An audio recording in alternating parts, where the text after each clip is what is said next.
came back from Big Brother coming out to a lot of hate and death threats and people saying, you know, like, you don't deserve to be alive, I'm going to come and find you and kill you. Like all these really nasty things, like you should be ashamed to be who you are, you deserve to be bullied. It is triggering. It's hard. You think that your life's going to end. You think, this is what I deserve. You hit rock bottom. What was that moment? It was after I broke up with my ex. I was in my flat and I was just sitting on the floor and I just burst into tears for a good 3 hours, just crying. I was like touching myself thinking, is this real? Is this fake? Like it was a really weird mind thing I was going through. It's disassociation. And I just felt like, what happens if I just went away? The crawling on the floor scene for the heartbeat challenge. My lord, that was one of the greatest scenes I've ever seen. I needed shin pads. I'm old now. Back in 2022, I could crawl easily. But surely Curtis, after that little challenge, must have been literally on heat. Then when you leave, what happens then? All I can say is 10 seconds. Guys, welcome back to Great Company. Really, really, really exciting episode today because if you're a Love Island fan, if you're a fan of reality TV, we have some like reality TV royalty coming in to record an episode today. It's Ekin-Su. Now, if you watched the latest episode of Love Island All Stars, I had never watched the Love Island All Stars, I just watched it. It was the greatest TV in the world. She was one of the shining stars from it. She's one of the biggest stars from Love Island. She's done Big Brothers, she did Traitors in the US. She's done so many things, lived a very public life, and she is now ready to come in and talk about everything. I'm really, really excited for her to come in. Now, if you haven't subscribed to our channel already, please do. Also, let us know in the comments who you want to see next as a guest. Let us know, anyone in the entire world, we want you to pick, so let us know. Okay, here we go. I'm really excited for this. She's just about to come in. Enjoy this episode of Great Company with Ekin-Su. Hi, I'm Ekin-Su and I'm in great company. If Curtis said, will you marry me? What, now? Now, yeah. If Curtis came bursting through here and this was all a setup and it was actually just making, he did it. He asked me to set up. Why do I feel like this is real and I'm getting excited? Curtis, come in. You actually look good. No, I've got goosebumps. No, I'm a lover girl, so I need to relax. But would you say yes? I feel like there's no time frame for this. You know, if someone is the one and you feel like that is your person, then yeah. What's the worst that can happen? You're going to get divorced. Exactly. You're not going to die, are you? That's a great way to look at life. Yeah. I like that. I have one of my best girlfriends. She was best woman at my wedding. She's called Georgie. Her parents, they met, and then 3 weeks later they got engaged, and they've been together for 40 odd years. There you go. That is true love there, Jamie. That is true. And it exists. Do you believe in it? Do you know what? I do. And I feel like there's always that negative 60% of the public that go, oh, it doesn't exist. You know, we've got Tinder and all these apps and Instagram. Yes, that's true. But I feel like you can definitely still fall in love more than once, more than twice. I have 6 times I've been in love. 6? 6 times. I think I've been in love. Happens. It does happen, and that's you have okay. to allow it as well. Yeah. And you can't let these outsider voices like make your dream become ordinary. Do you know what I mean? There's always outside noises telling you it doesn't exist, or it's just lust, or it's a 6-month relationship, or this person's better looking. It's like, yeah. So what do you like when you're in love? I love how I feel when I'm in love as well. Give it to me. Explain it to me. I've been in love 6 times, right, Jamie? And the 6 men that have been in my life have all made me feel a different way. Mm-hmm. One particularly was very toxic. One was average, one very good. But I notice right now I'm the best version of myself, which means I'm in a healthy relationship. When you love yourself, you can love someone and give them 100% of yourself. Yeah. So I feel like different people bring out different sides of you. It's just how I've seen it. I think you're totally right. So when you're saying with Curtis at the moment that you're the best version of yourself, how do you know you're the best version of yourself? What does that make you feel? Do you know how I know? It's when you know that you're not walking on eggshells every morning, and you know that you can just be this thing that you are, this quirkiness, without feeling judged or without feeling like you have to be something else that you're not. I just feel me, and I couldn't care what anyone thinks. And that's when you know, and you feel happy every single day. Even when things go wrong, you're like, you know what? I'm still happy. I've not felt that in years, Jamie. Like, have you not? No. Been kind of like covering my happiness a little bit with, you know, in the industry, you have to always put on a front and you have to always come and be like professional. And, you know, when you've been with the wrong person in the past, you lose yourself. Yeah, you do. And it's funny you say that, because then you don't realize you're losing yourself until you come back out, and then suddenly you start smelling things and seeing things. You go, wait, the sky the sky is blue. The sky... The sun. Is it yellow or orange? I don't know, but you know, name it what you want. Isn't that crazy that happens? Yeah. So talk me through your first love then. When did you first fall in love? So when I first fell in love, he actually looks like Curtis, the guy I fell in love. He was called George Jones, and we met at university. He was a golfer. He was a northern boy from Cheshire. Yeah. So I went to uni up north, and speaks like Curtis as well. It's really weird. And I was so in love with him. I thought I was going to marry him. I was obsessed with him. At the time you lose your, it was to him. So it was at age 19. Jamie. Talking about your virginity. Yeah. Sorry. I don't know if we're allowed to talk about these things. You can talk about anything you want. So you lost your... to him and to George Jones. To George Jones. He's now married with a kid. God bless them. But I was just my whole life was him at uni for the first year until I experienced the feeling of betrayal. It was new to me and I didn't know how to react or what to do. But I remember it was like the world collapsed. You know, your first heartbreak. It took me 2 years to get over the guy. But when you feel betrayal for the first time and you don't know how to, because you don't understand how to handle love, these emotions are all coming in. How do you handle that? I think fairy tales and, you know, when you're young, Cinderella and all these like stories we've been fed of what love is, the prince coming in on a white horse. I thought that was love when I was young, but now that's just a fairy tale. It's not non-existent. Let's be real. There's cheating, there's affairs, there's lying, the world is a dark place. And I feel like love is what you make of it. You know, there's no such thing as this is what love is and everyone should feel that way. It comes in different shapes and sizes and how you feel and how it makes you feel. And I always felt like back then, love for me was more like it was a fairy. It was like a movie. I exaggerated my boyfriend at the time. What examples of love did you have throughout your life? Were your parents madly in love? My parents were madly in love, but unfortunately they're divorced now.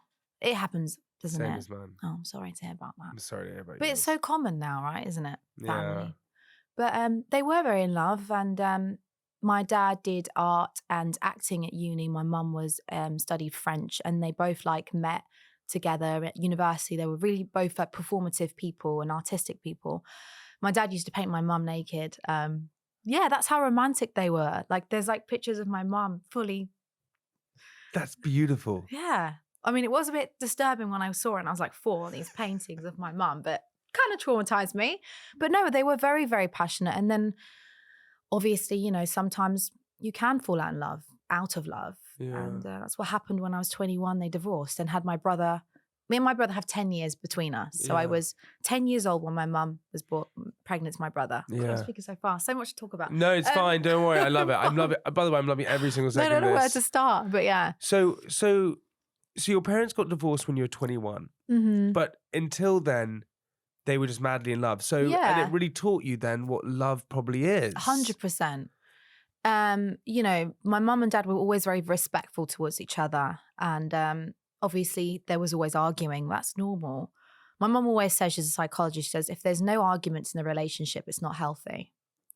Really? There has to be arguments to keep the fire. Because if your relationship's always monotone, then there's something a bit off there. That's interesting because my parents never argued. And they got divorced. Yeah, but they are. My mum always says because they never argued. They never hashed things out. That's the one. Yeah. They never spoke about things. They just basically became just let it go. Then maybe let it go of things. In relationships, it's hard, right? Yeah. People do different things. And if you don't argue about them or whatever, then you hold them, and it becomes bigger. When you were 21 and your parents divorced, did that hit you hard? Yeah, I think I had to be I I had to be the strong one in the family because my brother was so young, and I had to be sort of like pretending like everything's fine. But I didn't want my brother to be traumatized from it. I knew I'd be fine, but I was protecting my little brother from that, you know. We went through everything at the time, but I had to tell my brother, this is life. That's still your mum. That's still your dad. Like, it's never going to change. They both love you. They both love us, but they are happy on their own this way. And it's okay if mum meets someone else. It's okay if dad meets someone else, but they're still our parents. That's never going to change. And I think that helped my little brother Arda realize that it's actually okay and it's common for people to divorce. Yeah. It's just a part of life. It doesn't mean anything. No. It goes back to what you said at the beginning, that actually if you marry someone, you get divorced, only divorce. But divorce feels like a lot of weight though sometimes. It does. I don't know why it does. It feels... The word divorce sounds awful. You know, like some words just are what it Sounds horrendous. sounds like. Yeah. I think... Like death begins with D. Do you know what I mean? Divorce. Why is it so dark? D, dark. Are we on to something here? I don't know. Maybe we're not. Maybe we are. Who knows? And look, it's hard to talk about parents, right? Because I know how tricky it is and stuff like that. But did the divorce feel like a bit of betrayal or no? It did, I guess, but I never knew that until a few years later because it came out in my relationships. I guess it affected the way I was with men. And I feel like because they divorced, I felt like I wanted my family to be the happily ever after. Yeah. But then I think when you have your boyfriend and you break up with your own partner, it almost becomes normal. It's like, oh, we're breaking up. Well, it was fine because my mum and dad's divorced. So you kind of think that's a normal thing. But yeah, it did feel like betrayal. And I had to be strong and pretend it didn't for a few years just to protect my brother. And at the time I was working in finance, actually weirdly, don't ask why. Yeah, tax return. And Did you enjoy that? I enjoyed Fridays because Fridays was the day when we'd finish early and go to the pub with all the other old people in the office and talk about tax. But yeah, you know, I was always the one in the office that all the men did fancy. I'm not going to lie. Any office romances? A few. But we're not going to talk about the names. A few. Really? Yeah. Kissing in the office? Yeah. One. No, two, I lie. Two. But we're not going to name who they were. But yeah, I mean, listen, I was living the life at Of course the time. you were. You know. When you're working in an office in there, where do you go and kiss? So there was a staircase, right, that there was no cameras on. And after when everyone disappears and goes home, it was around 5, 6 o'clock, we went for drinks, all of us. And I said to him, well, let's go back to the office. And there was this one room where the staircases were that goes up and down the whole building. And just there, you know, casually just kissing the guy on the stairway. Got a bit heated, but then I thought, right, this is going to get me in trouble. I could be fired if anyone catches us. But listen, a man in a suit working in finance, yeah. Yeah. Back in the day. And there's a song about it, isn't it? 6 foot, was it 3 or 2? Blue eyes. 6'5", blue eyes, finance. There you go. That is naughty. I said that's so weird. That just icked me out. No, but that the thing is naughty. I've never changed, Jamie. I've always been like that. 100%. So when you saw that heart rate challenge on Love Island, that is the PG version of that, guys. Should have seen it in person. It was mad. Are you serious? Yeah. No, That- but it's great. yeah. It's confidence and I love it. It's brilliant. It's brilliant. I want to go right back to the beginning with you. Okay. So what was Ekin-Su like when you were growing up? Who was she? What was she doing? What was she loving? I was always a performer, Jamie. I used to... Really? Yeah. There's like cassette tape. You know, was it cassettes? Cassettes back in the day when my dad would film me, and I used to be like different characters when I was like 10 and make up a script and perform in the living room. Really weird. I used to like be different characters. I used to be 3 people in one play and perform to my family. Crazy. I used so to... beautiful though. It's amazing. quirky, yeah. And I used to always pretend I was in a music video, like I'd put a song on and I'd pretend I'm being filmed in the music video. Just weird. What songs would you be playing? Just like, you know, Titanic, My Heart Will Always Go On, you know. What was it about that? What was it about that industry? What was it about performing that you loved so much as a kid? I think I just enjoyed the not normal life. I liked being someone else. I didn't like just being normal.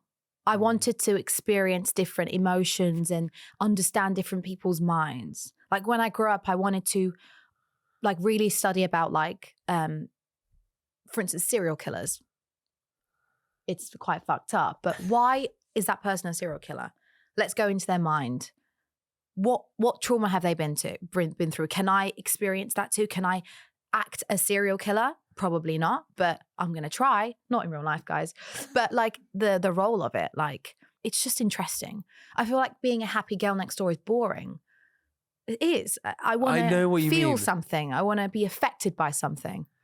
So, Yeah. okay, so you're growing up and you grew up in Islington, right? Yes. And then you moved to Essex when I was 10. Okay.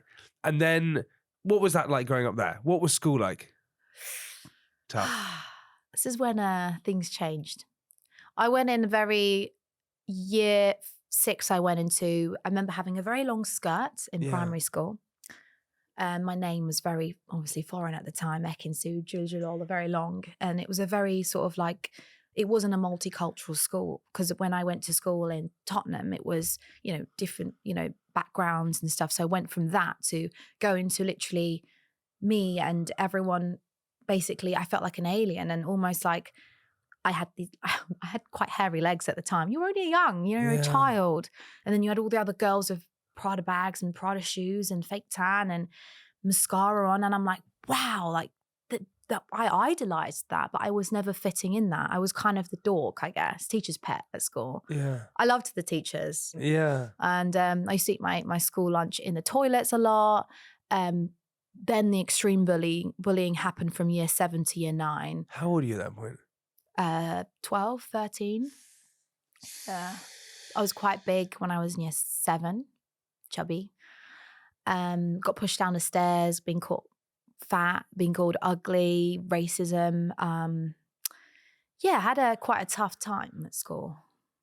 I'm sorry. Yeah.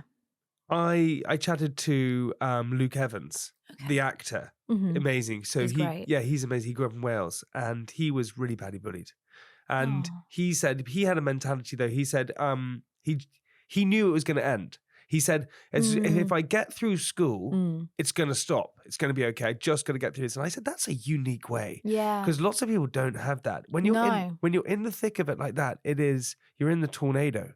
Yeah, it's hard. You think that your life's going to end. You think this is what I deserve. Until I fancied a guy at school who wouldn't even look at me. And I thought, you know what? I'm a bit fat here. I need to lose weight. So I Googled how to lose weight. Some stupid diet came up called the green apple diet, right? You're young, you're a kid at this point. Morning, afternoon, night, I was just munching on this apple and skipping rope.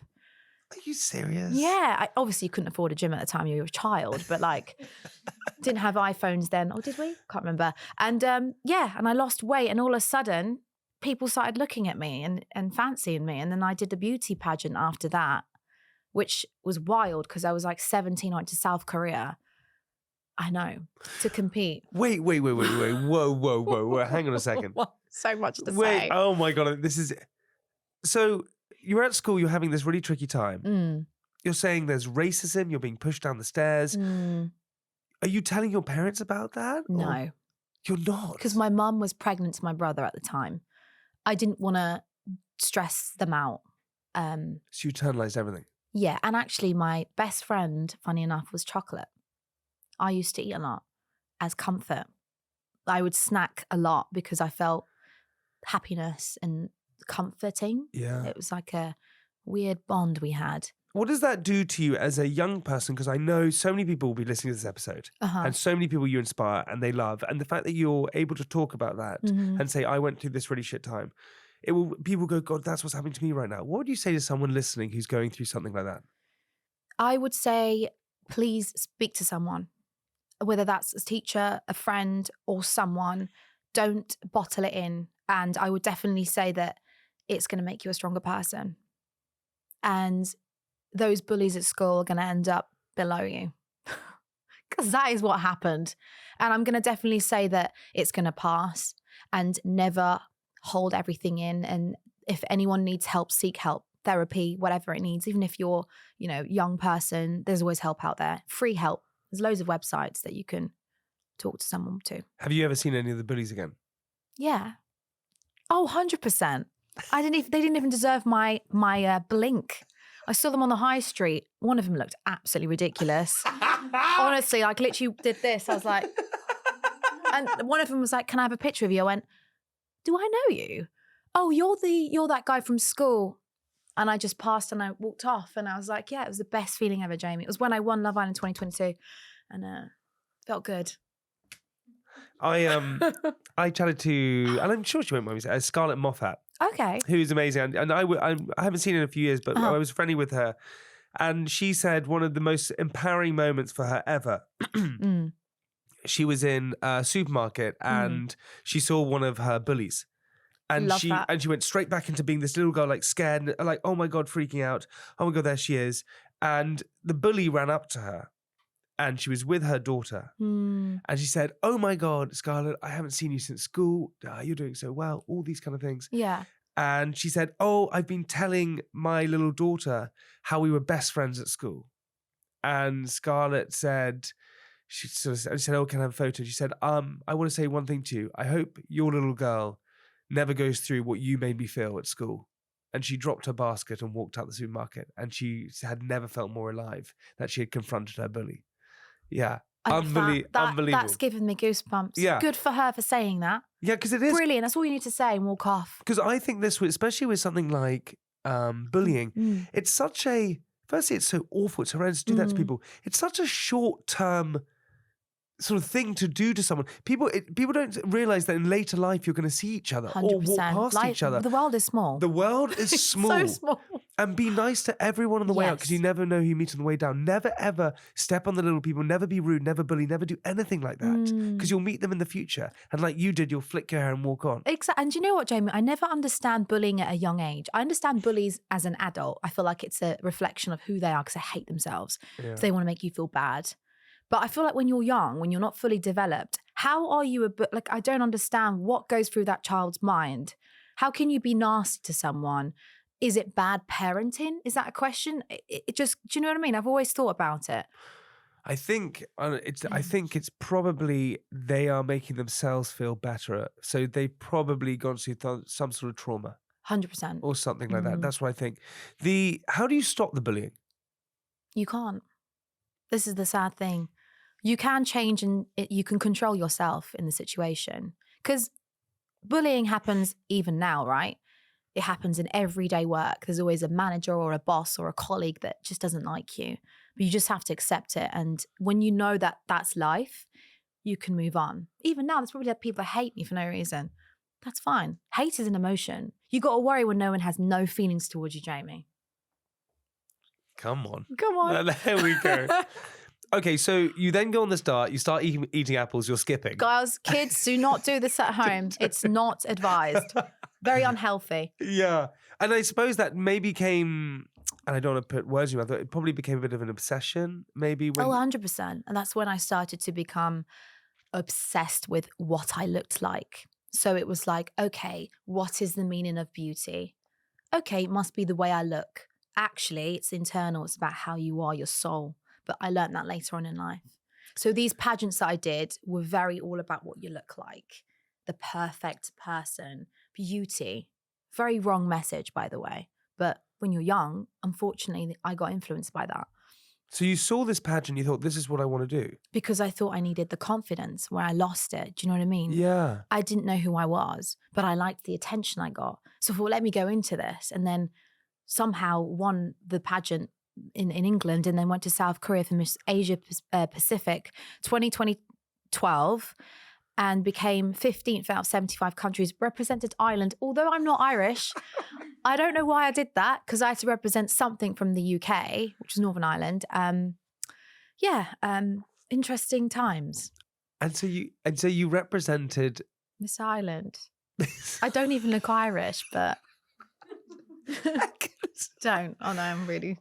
But there's two things here I would say. Firstly, it's very entrepreneurial of you in certain ways because you knew what you wanted to get.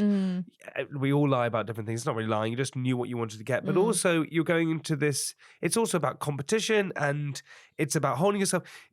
That demands a lot of confidence. Yes. So going from someone who was lacking that confidence to then getting confidence to go and do that, that's a massive shift. It is. And I don't understand how that happened. It was like, almost like I wanted to compete. I wanted to be better. So I was like, there was a talent show in actually one of the pageants and I was singing in it. So all of a sudden this confidence came out and my performative side again came out. And that's when I think confidence happened at such a young age. And it went on forever. Almost like, I've done the bullies. If I can do the bullies, come at me. What's the worst that can happen in life? Really? I've had hate. I've had bullying. Just love life, That's amazing. It's mad. It is mad. But I prefer being real. I prefer, the mind being, the heart being beautiful than focusing on the look. I feel it's hard though, right? It is hard. It is so hard. It's really It takes time. It takes a lot of time because it's and that's such a great message too because we live in this world because of social media and what we look like and things like that we kind of forget that actually it does come from the inside. Yeah. And all of the outer shell doesn't matter. Anyone can be beautiful, Jamie. Anyone.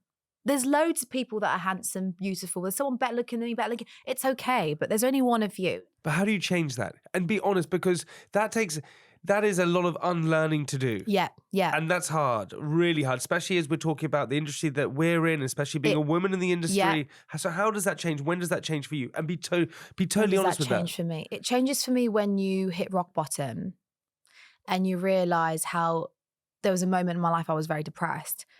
And I just looked at myself and I was like, I looked at Instagram and I was like, oh, it just seemed really, something didn't feel right. It looked like an illusion.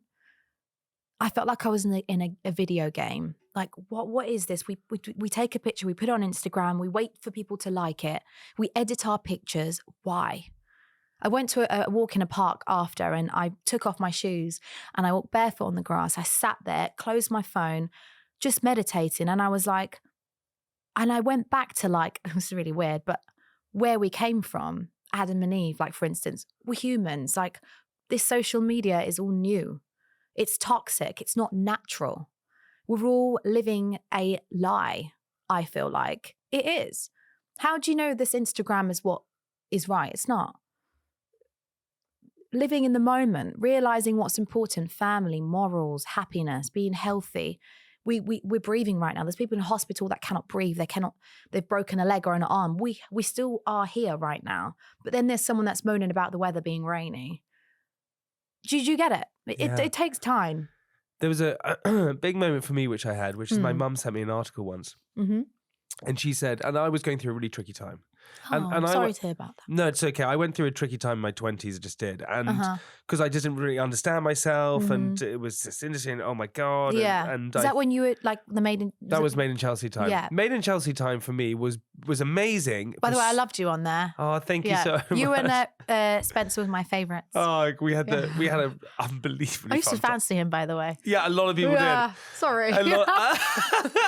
But we all, to be honest, had a really tricky time because we didn't really understand ourselves. And I went through a really big batch of anxiety and things like that. And my mum sent me an article and said, you should read this article. And I said, okay, I'll read it. So you never strike me as someone that would have gone through anxiety because you are so... Ekin, I went through terrible. Did you? Crippling. Crippling. But I never told anyone. I didn't tell anyone. I just kept it inside. Just never told anyone. Never spoke about it. Didn't want to speak about it. So I didn't until I spoke to a friend of mine, and then it kind of came out. But my mum sent me an article about this woman who she was a horse rider. She was amazing. She was an athlete, and she was walking outside her front door, and she slipped on some ice, and she broke her neck, and she could never walk again. She was paralyzed from the neck down. And she sent this article this woman had written in hospital. And the article was amazing, quite uplifting in so many ways. But the main point was this, is that she said, when I could walk and I could move and I could do those things, I cared about what my legs looked like. And I cared if they were fat or if they were too thin or they were this or they were that. And now I just wish I had legs. You see? And for me, it was a turning point where I went, what am I Exactly. worrying about this nonsense that's going Exactly. on. What this person, I've got great friends, I've got a great family, I'm so lucky. You got a roof over your I got head. a roof over my you're- head. Yeah, like it's true. And I feel like until you see that or you've experienced it, you will never know. Like until you've experienced that moment Yeah. or someone's told you it clicks. You said you were feeling really good in yourself right now. Yeah. You look amazing, by the way. Thank you. Very kind of you. Thanks. And I'm going to be totally honest with you. I hadn't watched any of the All-Star Love Islands, and then this one had me ripped. It was unbelievable. Oh, It's actually some of the best TV I think I've ever seen. really? Oh, I'm so happy you watched it. Just brought joy into the household. It was just amazing. You said you're feeling good to yourself right now. What have you been feeling the last few years? Very good question. And try and be as honest as I'm you going can. to be really honest. Okay. In the last, especially 2 years, I felt like I was a product, a brand of Ekin-Su. And I felt like there was a lot of, it was like there was a heavy weight here full, like kept of the reality of my relationship, how I felt, who I was, locked up. So it was almost like imagine like a migraine hitting your brain all the time, but you have to numb it all the time by practicing and kind of in interviews and putting on a smile. And it felt so draining. I was drained for 2 years that I never made the most of the moments I was in. I never went out. I never socialized. I had no confidence much. I was very defensive as well. If you've seen like, for instance, Big Brother, completely defensive.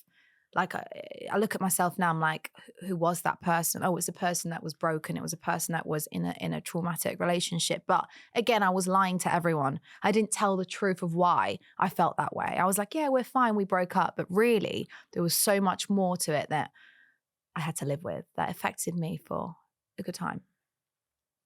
Do you think it's funny, it's a protective mechanism, isn't it? Yeah. When you go through something like that. And you're right, when people become defensive, there's normally something going on 100%. behind. It's tough. It's hard. No one really understands it as well. They're like, oh, this person's being rude and it's like, no, like this person is going through something, you know, we're human. No one's always perfect. You know what I mean?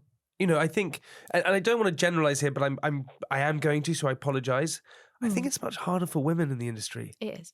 Okay, good. I agree. really is. And I don't want to be sexist, but it is. I see it with Sophie, my wife. Like, honestly, okay, let's take the Brits, for example. I can just turn up to the Brits. I wear a suit and it's all fine. Sophie has to go through this glam. She has to get up there, shoot all photos. It's like a lot. It's a lot going on. It's a lot of pressure. To look the certain way, to be a certain way, to hold a certain way. And I feel like as well in the media, when a woman does something wrong, I feel like we get a lot more scrutinized for it. I feel like, you know, when you have to be more careful, but you know, I feel like when men do something, I feel like if it is, for instance, they get caught doing something illegal, I feel like they can still carry on working. But if it was to be a woman, I feel like their whole life is over. They're deleted out the industry. Why can't we make mistakes too? You know what I mean? It should be equal. But by the way, Sophie looks amazing just all the time. So shout out to her glam team. Shout out to Sophie. You hit rock bottom. What was that moment? When were you? Where were you? What was happening? It was a few times, actually. It was after I broke up with my ex, because it was very hard to break up with my ex at the time because I still loved him. Is this Davide? Yeah. And I didn't speak about it. My family knew, but I didn't speak about it, buried that in me. Then I went on to, I did the Traitors US, and then I flew from LA to the Big Brother house. Wrong show, wrong time, you know. I was gone at the time mentally. I don't think I was myself. Came back from Big Brother. Obviously, there was a lot of hate going on. It was a very low point. I felt, because I already felt worthless going in the house, coming out to a lot of hate and death threats and people saying, you know, like, you don't deserve to be alive. I'm going to come and find you and kill you. Like all these really nasty things, like you should be ashamed to be who you are. You deserve to be bullied. It is triggering. It triggers things. And I was in my flat and I was just sitting on the floor and I just burst into tears for a good 3 hours, just crying. And I just felt like I didn't know who I was like touching myself thinking, is this real? Is this fake? Like it was a really weird mind thing I was going through. It felt like this whole thing wasn't real. It's disassociation. Yeah. And I just felt like, what happens if I just went away? Like, surely that will be a good thing. Maybe I had just weird things going through my head. But then I remember having this phone call and someone said, Ekin, please speak to the therapist. I'm shaking talking about it. But I said, no. And they were like, no, you need to speak to a therapist. I don't think you're okay. You've not left your flat. You're not eating. You're not yourself. I had my therapy session, and after that one session, they were like, right, you need to take yourself away for a week, self-care. You need to switch off your phone and realize that, Ekin, you haven't done anything wrong. Like the feeling is temporary. It's not real, this depression. It's not real. It's not who you are. It took me a while to get out of it. The therapist recommended I speak the truth. Because if you don't tell the truth, then you'll always have that anxiety in you. So I eventually did, and that felt like a weight off my shoulders. But it's hard because people look at you, Jamie, especially in the industry, and think you're this amazing person. You have everything that's going for you. But is that the reality of it? It's not. It's very brave of you. We're all human. It's really brave of you to talk about it though as well. Because especially when you're in that place. It's horrible. It's awful. I never thought I'd be in that place. I always thought, oh my God, like when people feel this low, surely they can get back up. Until it happens to you, it is a very dark place, and I wouldn't wish that upon anyone, whoever you are, It is triggering though, because when you go into something like Big Brother, and then you come out and you haven't been yourself, as you said, No. and I can really feel it on you that you're being so honest about it. You're just saying you're not yourself, and you did this experience, and it was so hard. Mm-hmm. And when people are booing you for someone that you know that's not you, Yeah, that's a really hard thing to deal with. it was. That's when I actually believed it. I believed that I deserved the booing, and it took me a while to even do Love Island All Stars. I was very 50-50 on it. After you've just done a show, that was my last show. I was like, so I just took the sort of risk and thought, you know what, just do it. Go back to something that you were from, that you were yourself on. So and you don't have to, when you get that low and you're having those thoughts that you don't want to be here. Did you speak to your parents or anyone? No. No one. Just the therapist, because I couldn't even, when I was having my session with her, I couldn't say I didn't want to be here, but I think she gathered from how I was saying it was quite worrying. Yeah. Have you spoken to your parents since about it? Yeah, 100%. And yeah, they were obviously worried about me even doing big Love Island All Stars. Mental, can she take it? Will she be okay? But yeah. I feel like if you don't hit rock bottom in life and you can't get back up, you'll always be that low. I think when you can get back up, especially when you've been through your anxieties as well, like it does make you a stronger person. You know what the lows feel like. Do you know what I mean? Totally. So when you know what that feels like, you try not to get there again. Love Island All Stars, Curtis and you were amazing. The crawling on the floor scene for the heartbeat challenge. My lord, that was one of the greatest scenes I've ever seen. I needed shin pads. I'm old now. Back in 2022, I could crawl easily. Should have worn them. But yeah, I had a few cuts on my legs. But listen, so did Curtis. Listen, I'm a very passionate woman. And if no one was on that fire pit, if there was no cameras, I would have done a 50 Shades of Grey scene. But, it is what it is. I love it. Because you're confident in yourself, right? Yeah. Listen, I don't care. It's a game, whatever challenge. The Elmer thing was carried on for days. But listen, I live in the moment. I let my hair down. I don't care. I'm having fun, whether it's a show or not. It's who I am. I'll do it in private too, Curtis after that little challenge must have been literally on heat. Well, I wanted to go in the hideaway that night and they wouldn't let us. But listen, we were very, very, what's the word? Respectfully, we were frustrated, both of us. And it was like, we just wanted to get out because, honey, I would not be doing anything in there because it was just. I get that. Come on, you can hear the cameras zooming into you and stuff, you know. But then can I ask you, sorry, this is getting so personal, but I need to ask you, but then when you leave, what happens then? All I can say is 10 seconds.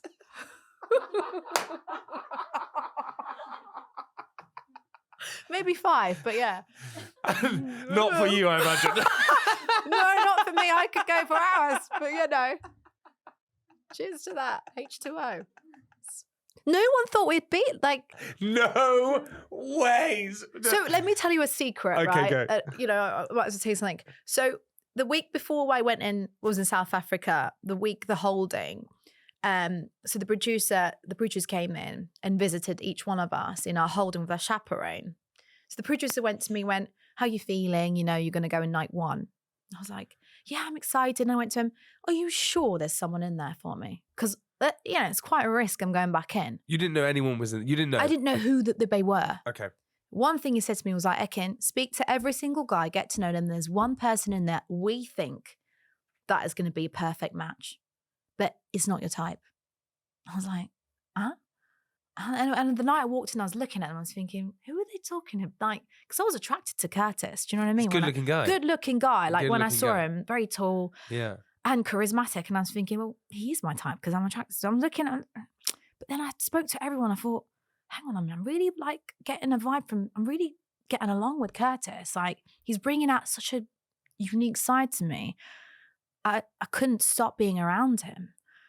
And then actually I realized we spoke now. That's what he meant all along. What do you think it worked? Because you said the Love Island crew kind of knew, they knew. What do you think? Why does it fit with you two? Everything is very similar. The way we think is very similar.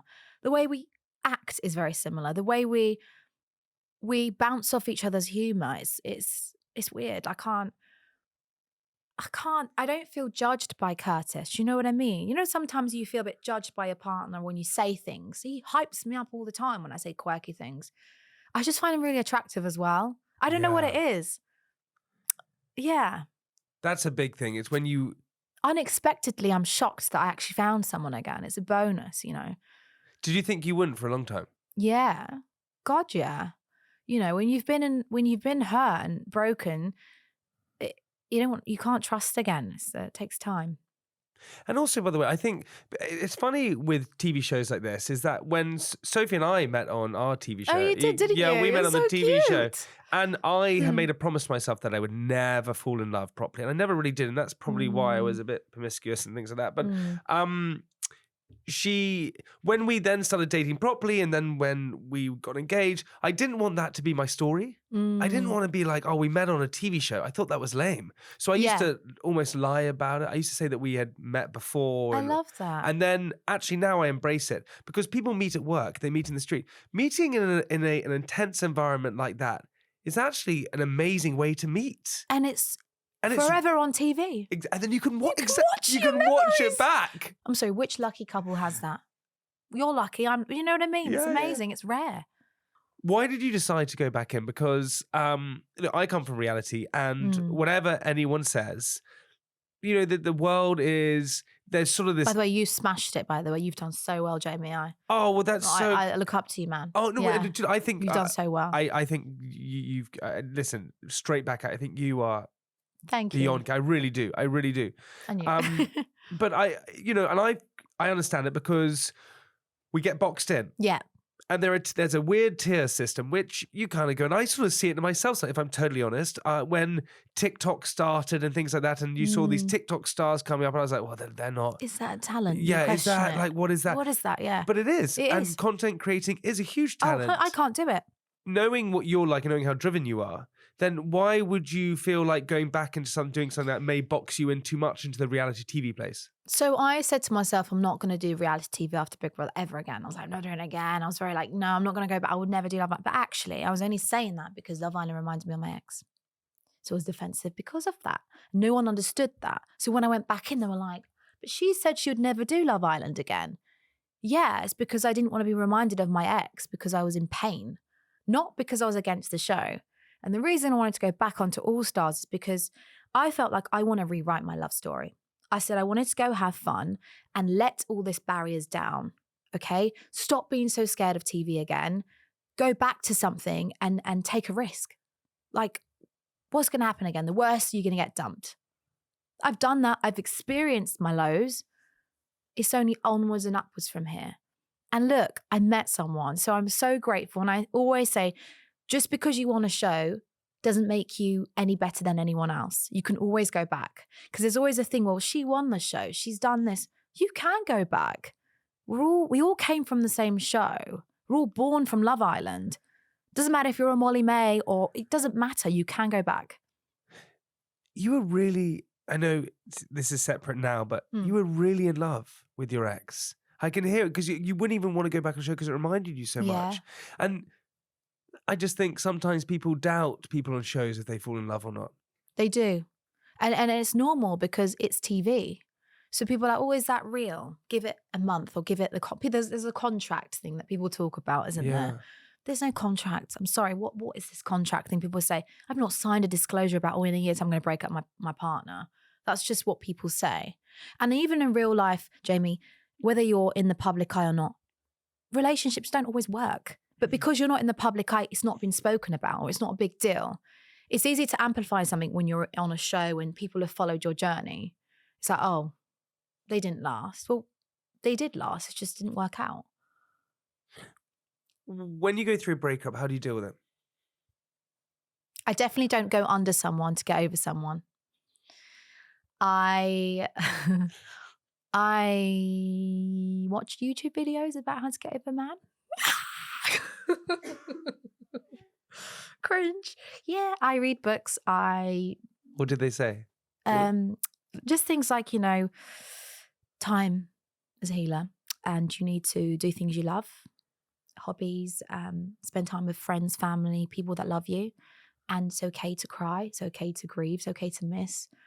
But understand that you can't change things. And what is broken once won't be fixed.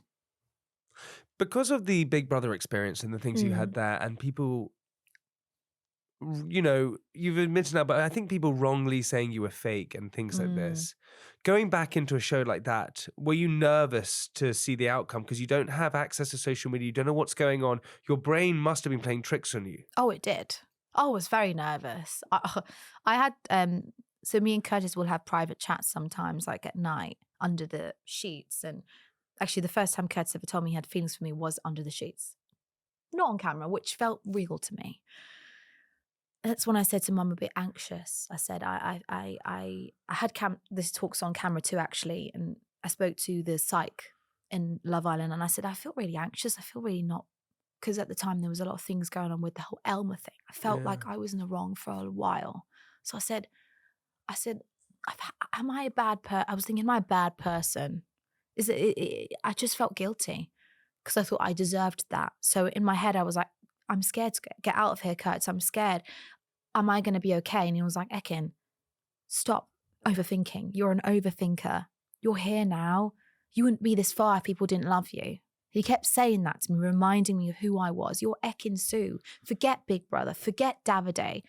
Remember who you are. And I think that really helped me. Okay, so I just want to talk about the first Love Island for a second. So you then leave it and you go into acting? Yeah. How was acting for you? So acting, did a degree in it at university. Yeah. And finished finance, broke up with the boyfriend. And I was like, the you know what? boyfriend who cheated. Yes. And then I thought to myself, you know what? I'm going to go to Turkey, where I'm from, get on my flight. I went to watch this theatre performance, Jamie, right? And this is when everything changed. And I was sitting there front row watching it. Beautiful performance. And then the director of the play saw me and went, can you come to the back, dressing room? And I went, me? God, is he going to do something to me? I thought, I got scared. Do you know what I mean? Like, I'm on my own here. It's quite weird, that. My life is weird, Jamie. It's so Nothing weird. is normal in my life. Hey, give it to me all. Give it to me all. So he brings you backstage. He brings us backstage. I go to the, he's an older man, I'm going in, the mirrors and stuff, all the people on the play were there. And he goes to me, do you want to be in the play? And I go to him, huh? Like literally, I was like, huh? Literally, my reaction was, what? He went, you can be in my play starting next week. And I went, do you even he didn't ask me who I was, if I'm an act, nothing. I said to him, is this real? I had to fly back to England. He went, it's fine. We'll sort, make sure you stay here for 6 months. And I was like, okay. He was like, tell me about yourself. I went, well, weirdly, I'm an actress and I don't have any plans. I'm not committed to work back in the UK. And he was like, perfect, you're in. This is your role.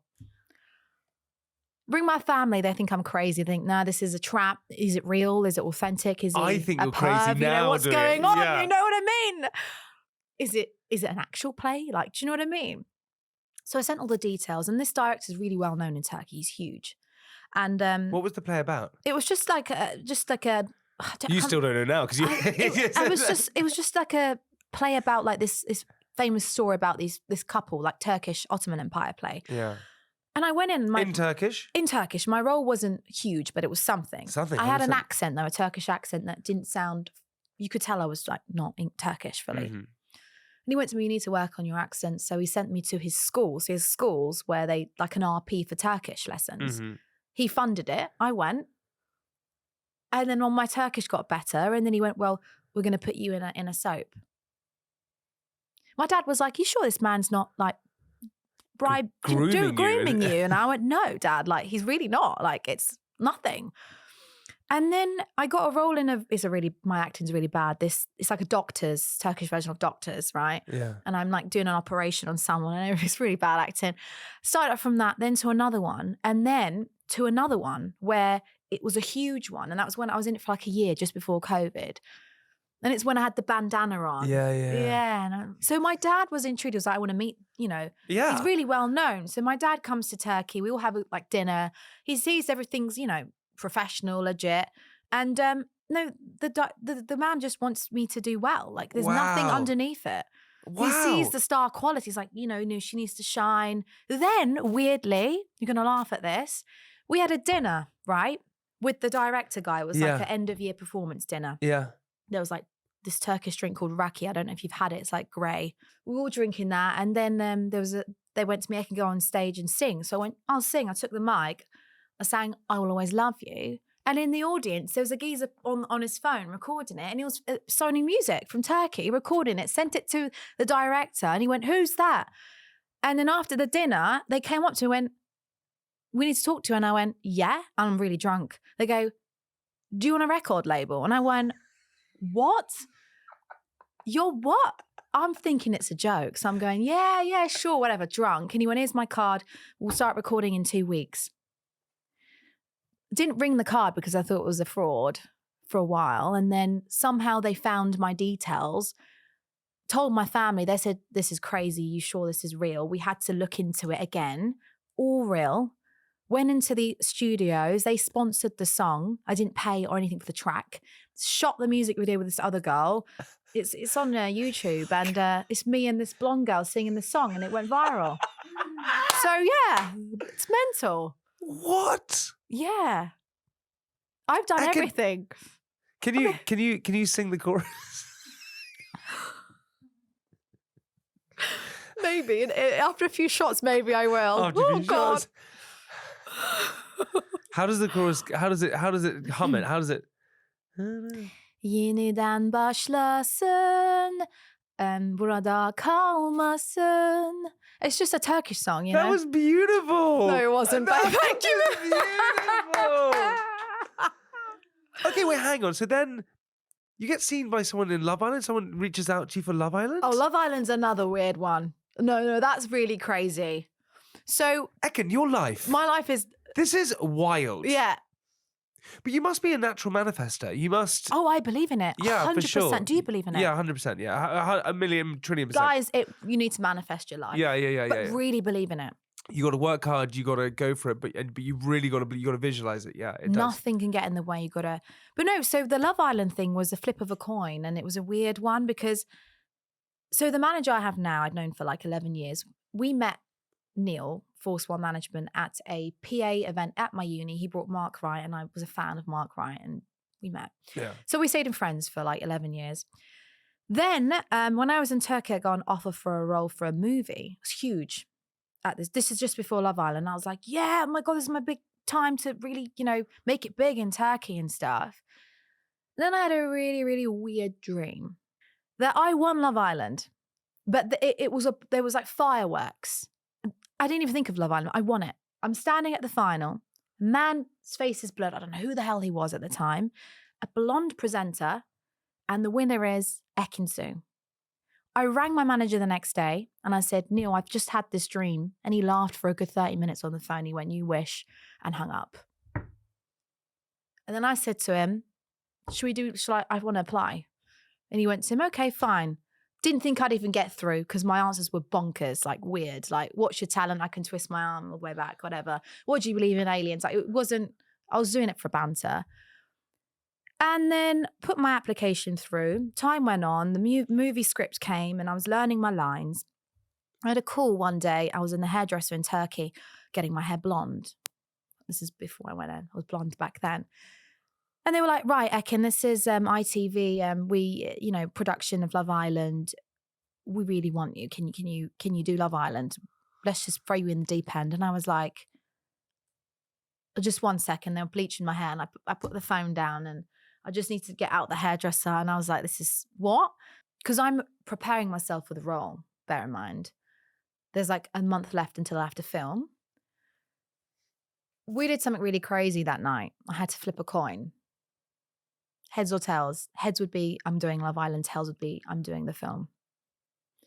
I did it twice, and guess what it landed on?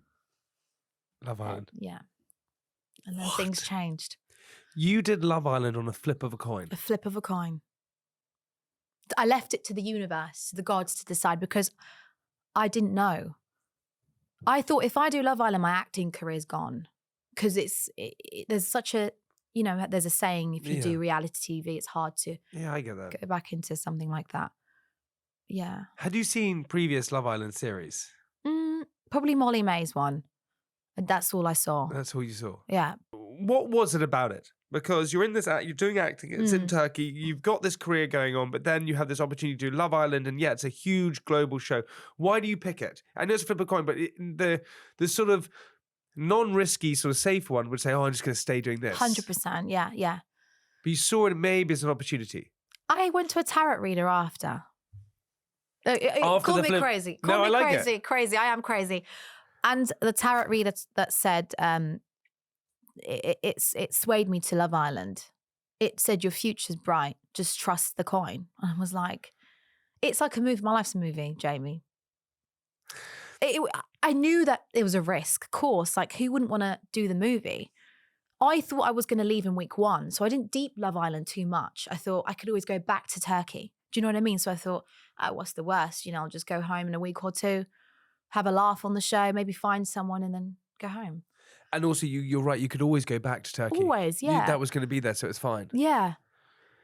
What was the experience like when you first were in there? Love Island? Yeah. I wasn't there for friends. I wasn't there for seasonal girlfriends. I was like, this is not a friendship show. This is Love Island. And I said to producers, when I want something, I'll go and get it. I'm not afraid of stepping on toes. I was like, I'm brutal like that. I said, those girls better watch out. And hey, who? It was a ride. It was a ride because obviously I met Davide at the time, and there was a lot of highs and lows. I remember just feeling like I was on a ride, and it was just always like rocking back and forth. But you fell in love? I did. I know you haven't spoken about it publicly, so I understand you may not want to. I get it. I totally understand. But it is going into that show and then leaving in such a public relationship. Oh. That's a lot. Listen. That's a lot, dude. Being with a bloke in a relationship is hard enough. It is. Like, come on. And then being public for being globally hyped up, and everyone wanted a bit of us. So much pressure to be this thing called Ekin Day. That's what our name was. Like, there was like so much like obsession with both of us that almost like we had to be that perfect couple. But was it perfect? is the question. Because then you have the pressure, you get an ITV show afterwards. Yeah. And then that's a lot. So then you're becoming like a couple together on a show, and it's like, oh God, so then what is if we break up? Is that all going to go? Exactly. And that was always in my head, because when things weren't going well, there was always an element of, oh, if we break up, that's going to be another thing. It's going to be like, well, what people going to start? Yeah, it's hard. It's hard. It really is hard. Then you've got to talk about it, in every single interview. I just felt like I wanted my private life back at that moment, because I didn't want the whole world to know the real reasons, And you've never spoken about the real reasons? Half did. Still stuff that I've not spoken about, which I feel like it's private, and he knows. He knows. But yeah, it will always stay like that. Good on you, by the way. Thank you.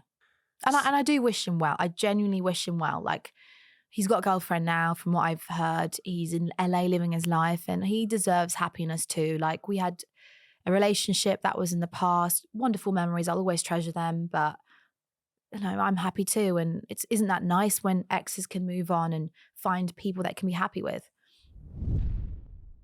Ekin, you've been absolutely amazing. No, listen, I feel like I've been speaking to a best friend. Like, oh man, I really do. You've made me feel so honest and ease and comfortable. So I thank you for this. No, you're incredible, and yeah, you're brilliant. You really, really are, and I'm just excited to see where you go. And I hope you and Curtis get married, because honestly, you guys will be front row seats. 100%.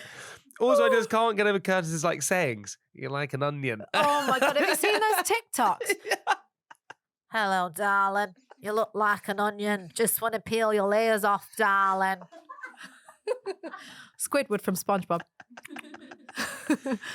Ekin, we like to end the conversation with 8 questions. Are you ready for it? Yes. What's a saying or phrase that always makes you smile or cheers you up? Where there is life, there is love. It's a good one. Best compliment anyone's ever given you? Probably how I don't. I see everyone equal. That's amazing. Yeah. 100% that's the way to do life. 100%. Without a doubt. I love that. Thank you. What scares you most about yourself? Probably being repulsive, acting on when You vomit straight away. Yeah. Can be. Yeah, it can be. I'm working on it. Reactive. When was the last time you cried? It was probably in Love Island. I was hurt. I felt like betrayal. It felt like cheating at the time. Yeah. Some people said it was crocodile tears, but hey, I'll take that. But it was real tears. That moment actually in Love Island where you grabbed him and kissed him in the most passionate way was unbelievable. Watching back, it's so funny. I don't know why, but it felt really intense at the time. I loved it. It was amazing. But that's how me and Curtis are indoors as well. We're very like that. Passionate. Well, yeah, like you're theatrical, he's theatrical. It's passion everywhere. It's unbelievable. What's something you can't let go of? Oh. Could be anything. I can't let go of. I feel like I can't let go of someone when people misunderstand me. When I get misjudged, I think that kind of still sticks onto me. It's like, please get to know me. I'm not what you think of me. It's annoying when that happens. And I can't let it go sometimes. Yeah, that's fair. That's very fair. What's your guilty pleasure? Chocolate. Every day I have stacks of it in my chocolate box. I have it all the time. It's my guilty pleasure. I also regret it when I eat it. But yeah. What turns you off? What turns me off is people who are very judgmental, have very opinionated, two-faced, not authentic. Turns me off. What turns you on? Intelligence. When someone's smart, it really, really turns me on. What do you like most about yourself? I treat everyone the same. I'm humble in my ways. I make people feel comfortable. I just treat everyone with respect. I mean, I can't explain. I just love everyone. And I love that there's no sort of ego about myself. Yeah, that's a great word. And that's just something I recognize. Yeah, amazing. Yeah. Bonus favorite swear word. Can I say it here? Yeah, you can. See you next Tuesday. Well, what is that?